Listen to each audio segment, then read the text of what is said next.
এবং লুটপাটের ভাগবাটোয়ারা নিয়ে যে দ্বন্দ্ব, তারই পরিণতি হলো আমাদের এখানে রাজনীতি অস্থিতিশীলতা। মতামতের ভিত্তিতে তাদের সংগঠিত করার সুযোগ হয় এবং জনগণের সেই মতামত এবং তাদের অংশগ্রহণের শক্তির উপর নির্ভর করা ছাড়া কোনো অর্থপূর্ণ সংস্কার বাংলাদেশে হতে পারে না।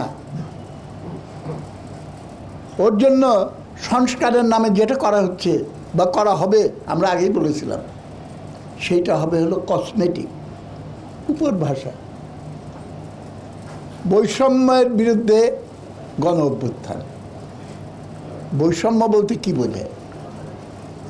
হ্যাভস অ্যান্ড হ্যাভ নটস, কেউ খাবে আর কেউ খাবে না, 99% and 1%, নাকি বৈষম্য হলো তোমার গোষ্ঠী লুটপাট করেছে, আমার গোষ্ঠী লুটপাট করতে পারে নাই, এইখানে বৈষম্য হয়েছে।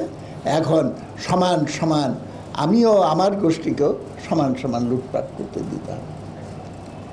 বাংলাদেশের বাস্তবতায় এইটাই হলো ট্র্যাজেডি।